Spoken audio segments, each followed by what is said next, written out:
episode of Tee to Green. It's brought to you by Daily Fantasy Winners.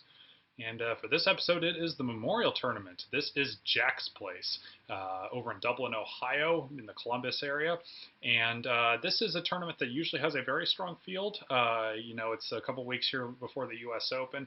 And, obviously it's Jack's tournament as well. It's one of the favorite courses on tour in Muirfield Village. This is a tournament that usually only has about 120 golfers. It is another quote-unquote invitational. So there's a little bit of a smaller field this week, just like there was last week. So the cut will be a little bit easier to get all 6 of your golfers through in terms of your lineup, so we can be a little bit more aggressive with our picks. So details about Muirfield Village. This is a par 72. Finally, we're back to a par 72 golf course that will have 4 par 5s, 4 par 3s, and the rest being par 4s. This tips out at 7,392 yards. Pretty average distance, actually, for a par 72 course on the PGA Tour. This is, again, this is obviously a Jack Nicklaus course because this is Jack's tournament. I personally really like Jack Nicklaus courses, and I've played actually quite a few of them. And just, if you want to know what kind of courses they are, they're designed in a way, basically, and I know this is going to sound very, like you're going to say, like, well, no crap to this, but, like, if you hit a good shot on Nicklaus courses, you're going to be rewarded. If you hit a bad shot, you are going to be penalized. Now, you might think, well, that's always the case, isn't it? Well, not exactly. Really, with Nicklaus courses, it's like, it means the golf courses are certainly scoreable, but there is very little room or almost no room for error, essentially. You have to hit the fairways. You will be in trouble if you miss the fairway very oftentimes. It'll be very difficult getting it back in play or giving yourself any kind of a shot for birdie. It'll be a tough par to make. The fairways are not incredibly wide or narrow, and they're almost all the time very favorable, they're very fair, excuse me, not favorable. And so Jack, he's one of my favorite, again, designers, like I said. About half the holes here in Muirfield Village here have forced carries. It's another thing Jack likes to have on his golf course. A lot of forced carries over water, or sometimes a lot of huge false fronts where there's valleys in front of the green, or deep bunkers, if you will. And so there's a lot of forced carries, if you will. There won't be that many shots where, it's just the fairway leading right up to the green and just being a little bit short is okay. That's often not the case on Nicklaus courses. Off the tee, there are a lot of woods. The woods are come into play fairly often, and there can sometimes even be water, and then, of course, there'll be a lot of fairway bunkers as well. And basically, as an overall theme for Muirfield Village, as well as Nicklaus courses, there's a lot of risk-reward to it. More on that in terms of the statistics in just a moment. So I mentioned there are 4 par 5s. These are holes 5, 7, 11, and 15. 5 is 527, 7 is 563, 11 is 567, and 15 is 529. All 4 of these will definitely give up eagles. There's no doubt about it. 15 will give up the most eagles at 529. This is probably... Well, it's the par 5 that's shown the most because it's the latest hole in the round, and more often than not, they're showing the later holes in the round when it comes to golf coverage. But that hole's going to give the most eagles because it is a little bit downhill as well in the 529. It's just a very tight hole, and a lot of people don't hit driver off the tee on this hole, but there will be some big numbers there as well. People of all driving distances will be able to make an eagle on this hole. Having said that, for the other 3 par 5s, it'll pretty much only be hole that's going to be an eagle from the longer hitters or the decent length hitters. All kind of generally roughly say it around that. Depends on the conditions and the wind and the pin placements too a little bit. But basically, it's really going to reward the aggressive players from the DraftKings standpoint, because you can go for all 4 par 5s if you want to, if you hit a good tee shot, but some players are going to be more aggressive than others. And so in any case, also, lastly, just as far as a total number of eagles, between these 4 par 5s, in some years we could have as many as 40 to 50 eagles if the conditions are scoreable. And, especially with the way players are playing today and how aggressive they are and how long they can hit it, it would not surprise me at all if we saw anywhere in the 40 to 50 eagles area. And since 3 of the 4 par 5s give up a lot of eagles, definitely longer hitters are going to be an advantage here when it comes to the DraftKings scoring. So you definitely want to target those for the upside. If you're looking at a leaderboard correlation, though, between the longer hitters and the shorter hitters, there really isn't one. Longer hitters have done well here, and shorter hitters have also done well here. So really, it's more about the upside in terms of the eagle scoring. And I'm not saying you should only use all longer hitters in your lineups. I'm definitely not saying that, but I would certainly include a handful of them at least, or fewer handful or whatever you want to call it, in your lineups, so to speak, just because you do need some upside in your GPPs. Again, we're going to be focusing mainly here on GPPs when we're talking about this. So in any case, statistics and the standard strokes gained tee green will be proximity to the hole as well, birdie or better percentage for the aggression, and then of course basically all of the going for the green stats in terms of how often they go for it, the hit percentage, how often they make birdie or better on those par fives. We're definitely going to take a look at all of those and kind of put them under one hood, as we always like to do. And then, of course, lastly, recent performance, as we always do. But again, remember, recent performance, if it's going to be a situation where somebody is going to be owned very heavily and they're pretty much a very popular pick, we want to avoid them in GPPs because we do not want to do something where we field a golfer that is owned 25% who is $7,000. That would be very bad, basically, so to speak, as a general example. Weather. As of right now, recording this on a Tuesday evening, there is a possible chance of a little rain on Thursday. It's minor, and it probably won't be that much. The wind is supposed to be down Thursday, Friday, Saturday. Sunday's going to be the scary day. There's definitely supposed to be a decent amount of rain, and the wind is supposed to be up. So nothing we can do about that. But in any case, I wouldn't really worry about too much with tee times. The only way tee time favorability would come into consideration here is if the chance of rain really increases tomorrow, aka Wednesday, and maybe like the wind is supposed to creep up a little bit as a result, but I really just wouldn't expect to worry about it too much as of right now. Moving on to the picks. There are a lot of people I like for this tournament just because I think it's wide open. It is a deeper field, so it's much easier to say that. So when a lot of people you might hear say out there that, top players in the world really do well at this tournament. Well, this is a much deeper field, so that's part of the reason. But the other thing is also, if you look at past champions and even runner-ups of this tournament, there are often some no-names that pop up there as well. And I shouldn't say no-names, that's probably isn't the best way of putting it, just not superstars or even stars. Like, you're going to see some $7,000 or even $6,000 level golfers, certainly, in the top 10, top 20. Not saying there'll be a lot, but there will certainly be some. Tiger Woods has won this tournament a million times, but we've also seen some random people pop up here and win as well, or at least finish runner-up. So as far as a strategy right now, we basically, the number one thing I can say as far as strategy, and this really does go for every week, but particularly this week, avoid the popular plays that's going to be higher owned here coming up this week, because really this is a very wide open field on terms of who can win this tournament, except for the number one golfer I will mention here in just 1 second. But it's fairly wide open as far as I think who can play well, and I would really mainly focus on avoiding the high ownership plays in your GPP lineups. And the main thing here of why also this kind of goes with this, because there isn't a strong correlation between longer hitters or shorter hitters. There isn't a stronger, a particularly strong correlation to recent performance here. And there is always the recent performance correlation, generally speaking, but there's not like a particularly strong correlation for this tournament. Sometimes recent performance can really play a role at some tournaments. It doesn't really do it here.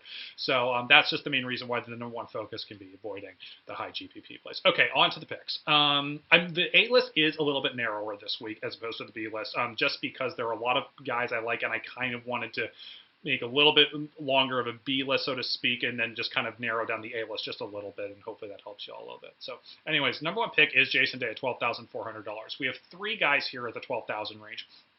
You guys know my personal opinion is that I think Jason Day is the best golfer on tour, and I'm not going to say it's not even close, but Jason Day's floor and his upside is as high as Rory McIlroy's, and his floor is as high as Jordan Spieth. And I think he's actually just, quite frankly, he's just easily the best player on tour. And I think he's going to be on his way, not to do what Tiger Woods did. I'm not saying that, in his run in the early to mid 2000s, but especially early 2000s. But I do think Jason Day this isn't going to stop with Jason. I really don't think so. Not for a while. And he's going to continue this very dominant run. And in some regards, I think it's a little underappreciated just how good he's been actually in the last year. I know he only has one major championship, so that's probably a little bit why.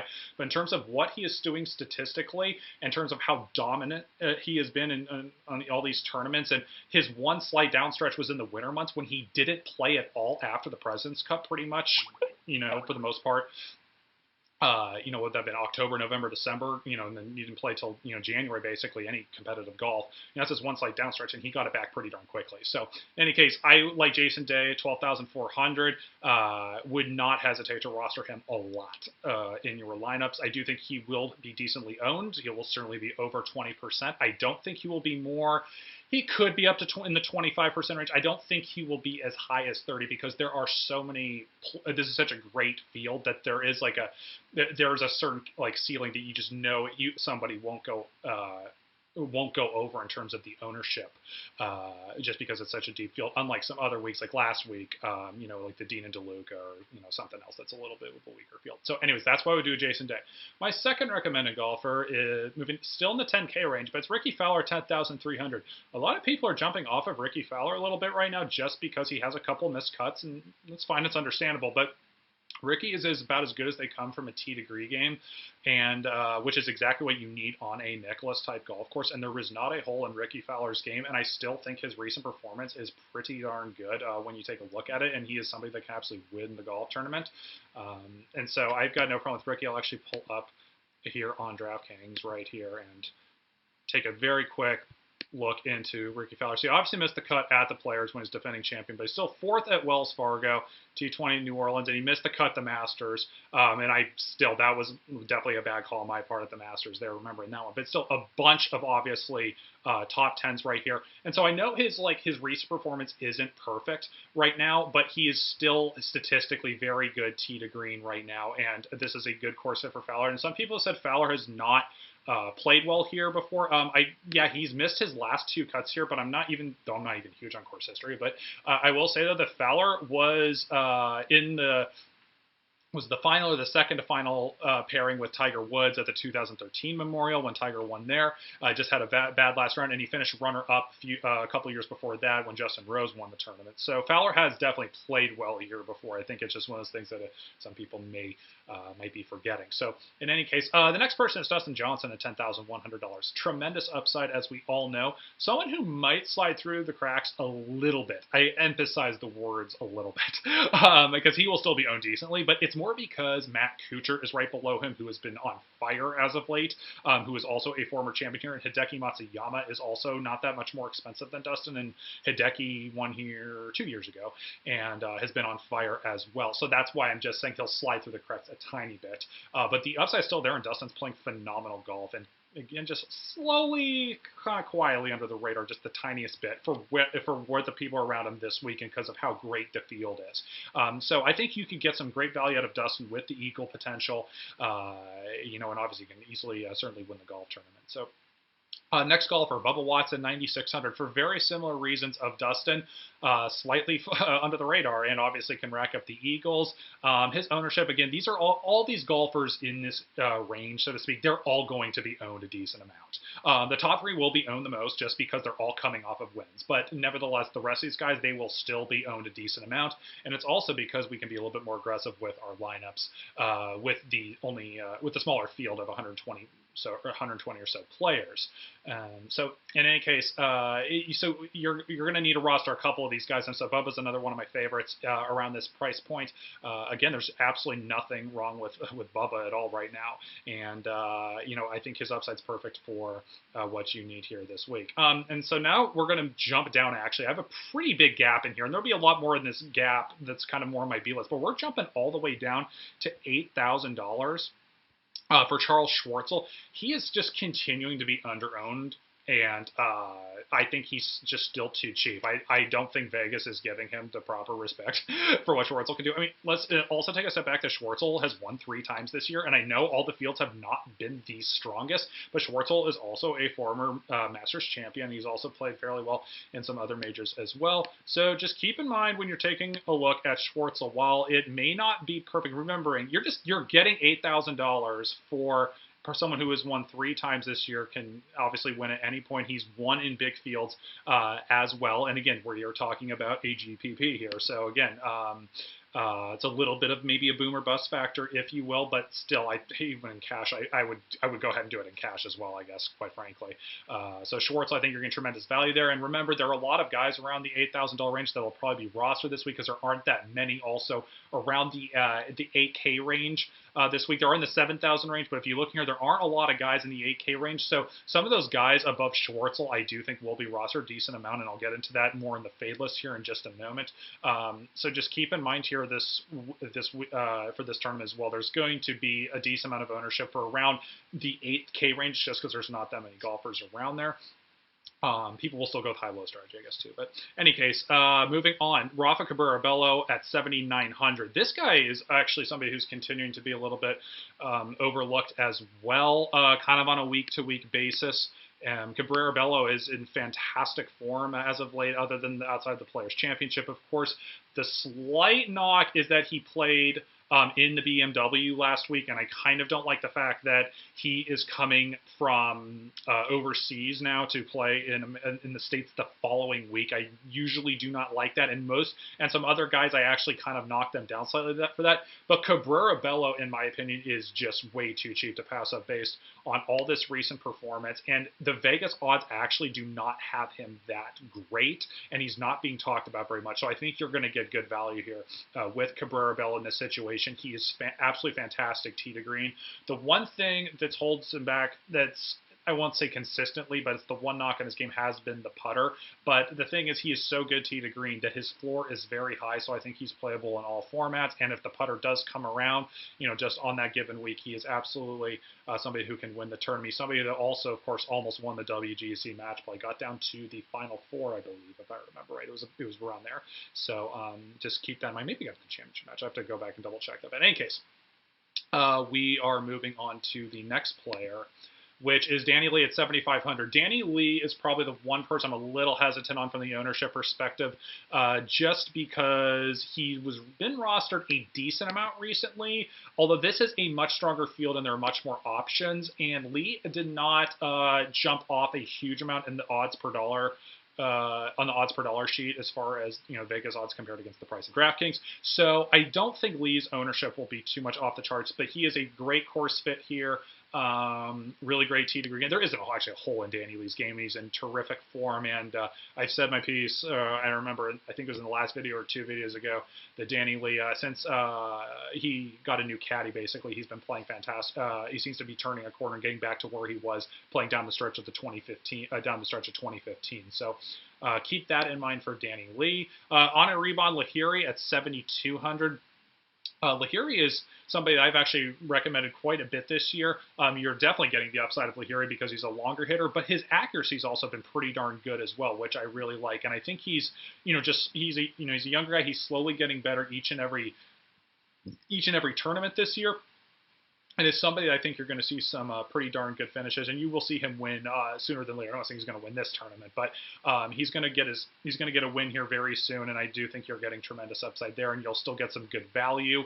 His ownership will still probably be at least 10%, which is a little on the $7,000 range, but nevertheless, as long as it's not above 15, we should be fine there at 7,200.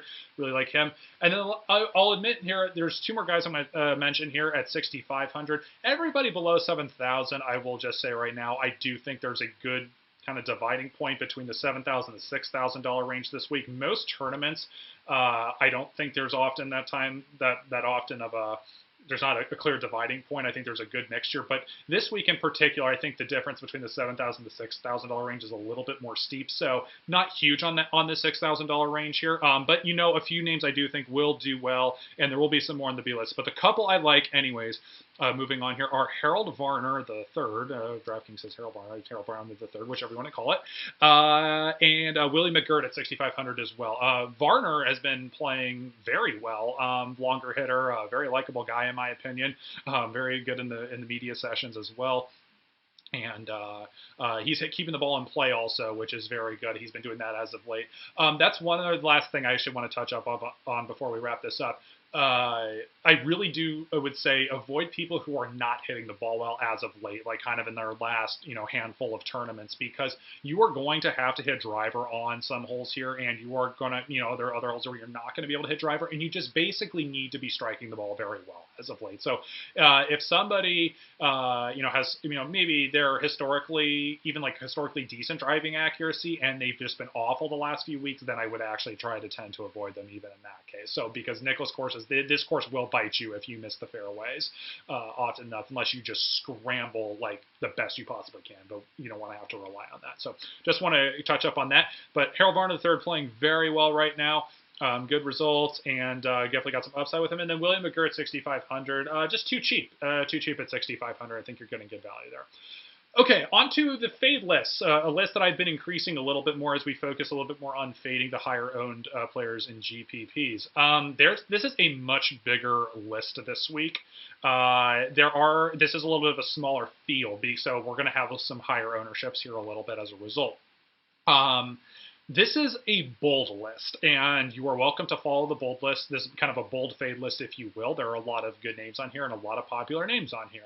But in any case, here they are. Jordan Spieth, I would fade. And the reason why I would fade Jordan Spieth, first of all, the top three names are going to be owned a lot. So Jordan is going to be owned a lot. He is coming off a win. He is a popular player. Remember, he was owned pretty much even in the biggest tournaments, not just like the weaker tournaments. We're talking the biggest tournaments. Jordan Spieth was owned at least 30-35% in a lot of these GPPs down the stretch of the 2015 season, in the middle toward the end. So his popularity is definitely going to be all the way back through the roof after a win, especially the way he was bombing putts on the last couple holes. Let's also have a slight reality check that Jordan Spieth, while he deserves a lot of credit for bombing those last few putts in there, everyone made it sound like he absolutely dominated the golf tournament. He bombed a few putts on the last hole and, basically edged out a kind of weakish field at Colonial. And so I think everybody is flipping the switch way too quickly here, just after 1 week, where 1 week he putted well. And then it was like, I actually didn't think his performance was all that much different tee to green wise from, TPC, the week before, the first week in Texas, than it was to Colonial. It just happened to be he played a better final round, and he just happened to putt better down on the back nine. That was pretty much the main difference. So I would not go too crazy on flipping the switch there. Now that the popularity is back with the ownership, I'm jumping off of Jordan right now, and especially because I still don't think he's hitting the ball very well off the tee, and that will definitely hurt here at this golf course. So I'm fully willing to recommend fading of Jordan Spieth. This next person of willing to fade, this is one where I would say if you were going to do something drastic, this is the drastic move. It is fading Rory McIlroy. And Rory is somebody that when I was doing my work with FantasyLabs, he actually popped out as the best. He and Jason Day were the two best, but Rory was actually a slight nod ahead of Jason Day. And obviously Rory is coming off a win at the Irish Open. The reason why I'm saying fade on Rory, though, is simply because of the high ownership factor. And right now, if you're going to roster somebody at this point, or at this price, you better have a really good expectancy that he is going to win the golf tournament. Because if you're going to spend that much money and he's going to have high ownership, you better be darn sure you think he's going to win the golf tournament. And right now, I'm still not 100% buying his putter right now. And that's kind of the one little still red flag I have with Rory, despite the fact that he won the Irish Open. And the Muirfield can have some very quick greens and some tricky greens in there as well. And I'm still not, again, like I said, I'm not going to 100% buy that with Rory, along with the ownership. So, again, I think he's great tee to green. I know he's been pretty much a top 10 machine for the most part every week, so it is a bold move. If you don't want to do it and then you want to still roster him some lineups just to hedge, I don't blame you whatsoever. It's just saying for the people who want to go out there and bold. It would be pull a bold move, I guess. In any case, other fades. The next two guys are still in this 10K range. Actually, Kuchar might be 9,900, I think, if I remember right. And he is. I would fade Hideki Matsuyama and Matt Kuchar. They are both former champs fairly recently here, and they are both on fire as of late. But they are, quite frankly, two guys still that, as high as their floor may seem, I mean, they are still guys that could easily finish T30, T40, something like that.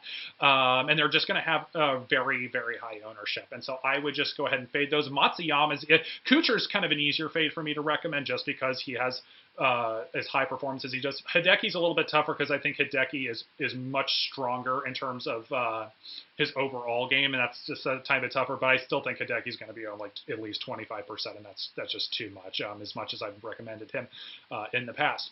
Next person I would also fade is Kevin Na down at 8,100. Kevin Na is a pretty popular name that people like to roster, especially because everyone thinks he's too cheap and he statistically correlates well. And he also has tremendous course history here. But if you take a slight closer look at Kevin Na, over the last couple of weeks, his recent performance, yes, he had a T4 at the RBC Heritage, but his recent performance really has not been that great. So I'm not really into the recent form of Kevin Na. And he really just quite frankly hasn't had that great of a year.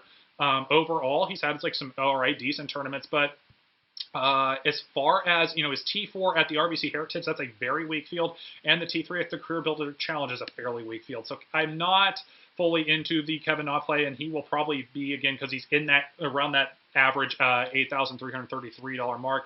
Kevin Na will probably be 15-20% owned, and that's just too much for me to recommend him even on the B list. I would just go ahead and fade him altogether. The last three players I will just say that are in the $7,000 range that I would say fade because I'm going to show you the Daily Fantasy Winners tab odds per dollar that popped up very well here in the $7,000 range.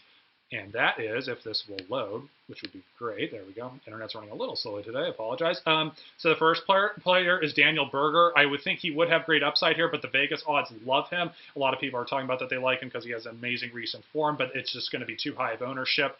They're at 7,800. Kevin Chappell at 7,500. Same boat there. And then lastly, Russell Knox at 7,600. And also on top of Russell Knox, he's been playing over in Europe the last few weeks, and I'm not totally into the body time change as well. But nevertheless, the odds per dollar absolutely love him, and a lot of people are talking about that they like him, and his recent performance has been pretty darn good as well. So those are basically all the guys I would recommend fading if I were looking to be a little bit bold here with the GPP lineup. So feel free to follow suit if you choose to do so and feel brave. So in any case, that is it for this episode. Again, B-list will be up on DailyFantasyWinners.com hopefully later tonight, but if not, we will get that up for you Wednesday morning. And that is it. So anyways, good luck. If you like this video and a lot of the other stuff we've done, like and subscribe to our Twitch and YouTube channels. And then you can follow me at Nick Juskewycz on Twitter and Daily Fantasy Winners on Twitter at DFantasyWinners. All right, guys, good luck.